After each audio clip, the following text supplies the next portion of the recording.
আজকের প্রথম কর্মী সভা ভবানীপুর, আর সেখান থেকেও গুরুত্বপূর্ণ বার্তা দিয়েছেন অভিষেক বন্দ্যোপাধ্যায়। কলকাতায় 1 নম্বরে ভবানীপুরে 60,000-এর বেশি ভোটে জয়ের টার্গেট বেঁধে দিয়েছেন অভিষেক বন্দ্যোপাধ্যায়। কি বললেন, কি নির্দেশ দিলেন কর্মীদের উদ্দেশ্যে জানবো। আবির রয়েছে আমার সঙ্গে সরাসরি। আবির, মমতা বন্দ্যোপাধ্যায়ের পাশাপাশি অভিষেক বন্দ্যোপাধ্যায় আজকের এই কর্মী সভা থেকে একাধিক গুরুত্বপূর্ণ বার্তা দিয়েছেন, নির্দেশ দিয়েছেন, কি বললেন?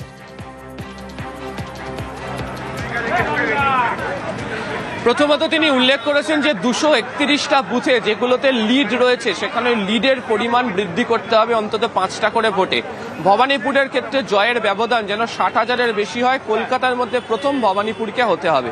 দ্বিতীয়ত তিনি উল্লেখ করেছেন যে কেউ যেন কোনো ধরনের আত্মতুষ্টিতে না ভোগেন, প্রত্যেককে তাদের নিজেদের দায়িত্ব নিয়ে কাজ করতে হবে এবং প্রয়োজনে 3 বার করে একজনের সঙ্গে কথা বলতে হবে।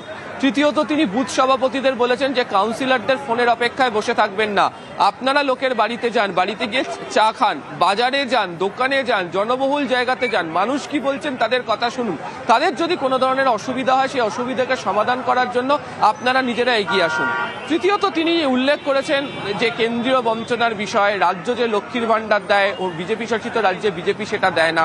তিনি উল্লেখ করেছেন যে কেন স্বাস্থ্যসাথী ভালো, কেন আয়ুষ্মান ভারতের বিরোধিতার কথা বারবার ধরে বলা হয়। তিনি উল্লেখ করে দিয়েছেন যে বিভিন্ন জায়গাতে রিপোর্ট কার্ড নিয়ে তারা কেন যেতে চাইছেন, রিপোর্ট কার্ড নিয়ে গিয়ে মানুষের কাছে কি বোঝাতে হবে, এই ধরনের বার্তা আজকে অভিষেক বন্দ্যোপাধ্যায় শুরুতেই দিয়েছেন। তবে একেবারেই তিনি বুঝিয়ে দেওয়ার চেষ্টা করেছেন ভবানীপুর তাদের কাছে কেন গুরুত্বপূর্ণ এবং কেন অধিক ভোটের ব্যবধানে তারা জিততে চান এবং সেই প্রসঙ্গে দলের নেতাকর্মীদের কি ধরনের দায়িত্ব পালন করে চলতে হবে। একই সঙ্গে আবির, বিজেপির বিরুদ্ধে ধর্মের নামে রাজনীতি করার অভিযোগ তুলেছেন অভিষেক বন্দ্যোপাধ্যায়। আবির, তিনি বলেছেন যে যাদেরকে সারা বছর দেখতে পাওয়া যায় না তারা এখন এসে ধর্ম নিয়ে রাজনীতি করছে, এর পাল্টা বিরোধিতা বা প্রচার করতে নেবে ডেভেলপমেন্টের যে কাজ ভবানীপুর জুড়ে হয়েছে সেটা তুলে ধরুন এবং যে কারণেই বাড়ি বাড়ি রিপোর্ট কার্ড নিয়ে যেতে বলা হয়েছে।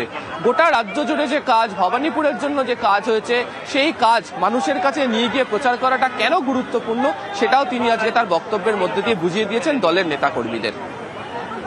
একই সঙ্গে আবির, জানতে চাইবো যে দলীয় নেতা কর্মীদের প্রচারের কি রণকৌশলের বার্তা দিলেন তিনি।